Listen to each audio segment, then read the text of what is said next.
آج پوری قوم کے لیے، اہلیان اسلام کے لیے یہ ایک مسرت موقع ہے کہ پاکستان کی پارلیمنٹ نے فوجداری ایکٹ 2021 جس کو ناموس صحابہ با اہل بیت اور امہات المؤمنین کی ناموس کا بل کہا جا رہا ہے، اس کی منظوری یہ ہم سب کے لیے ایک مسرت کا موقع ہے، کیونکہ حضرات صحابہ کرام، اہل بیت اور امہات المؤمنین دراصل کسی مذہب کی، کسی فرقے کی، کسی گروہ کی مقدسات نہیں ہیں، بلکہ حضرات صحابہ کرام رضوان اللہ تعالیٰ علیہم اجمعین اسلام کی مقدسات ہے، اور اسلام نے جتنی عزت حضرات صحابہ کرام کو،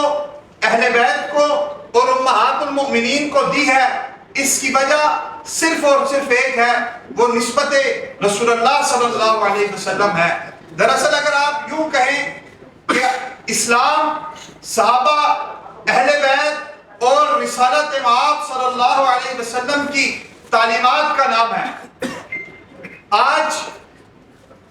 جب یہ بل پاس ہو چکا ہے، مسلم طلبہ محاذ یہ مطالبہ کرتا ہے کہ اس بل کو فی الفور اس پر عمل درآمد کر کے اس کا اطلاق کریں۔ ہم نے ماضی میں بھی دیکھا کہ جب 1979 میں ہمارے اس خطے کی صورتحال بدلی اور ملک پاکستان کے اندر حضرات صحابہ کرام پر تنقید کی گئی، اشارتاً کی گئی، کنایتاً کی گئی، تقریراً کی گئی، تحریراً کی گئی، کہیں صریحتاً کی گئی اور کہیں سرعام کی گئی، تو اس کی روک تھام کے لیے جنرل ضیاء الحق مرحوم نے 1980 میں ناموس صحابہ بل، جس کو آپ اس وقت کے نام سے 298A کے نام سے جانتے ہوں گے، انہوں نے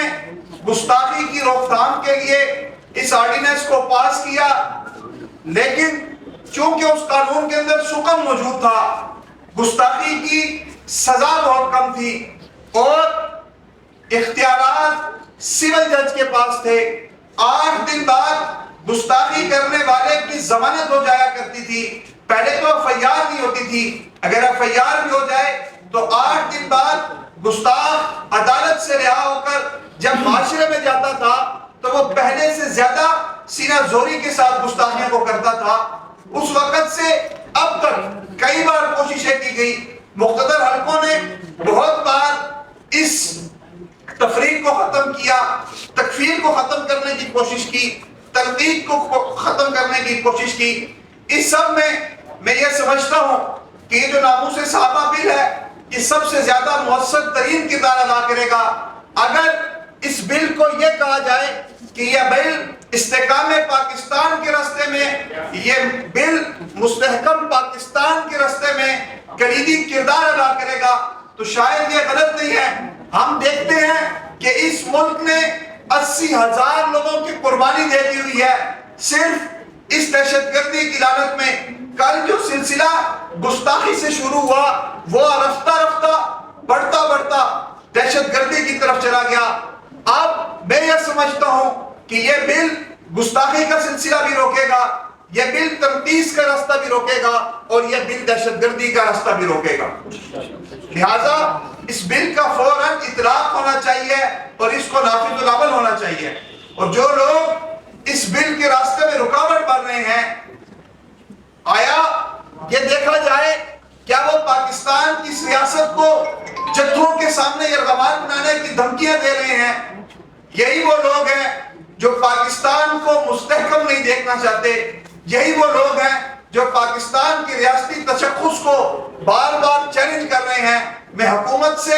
ریاست سے، مقدور حلقوں سے بھی یہ گزارش کروں گا کہ آپ ان لوگوں پر بھی نظر رکھیے کہ جو لوگ پاکستان کے استحکام سے، پاکستان کے تشخص سے اور پاکستان کی اقدار کے ساتھ کھیلنا چاہتے ہیں۔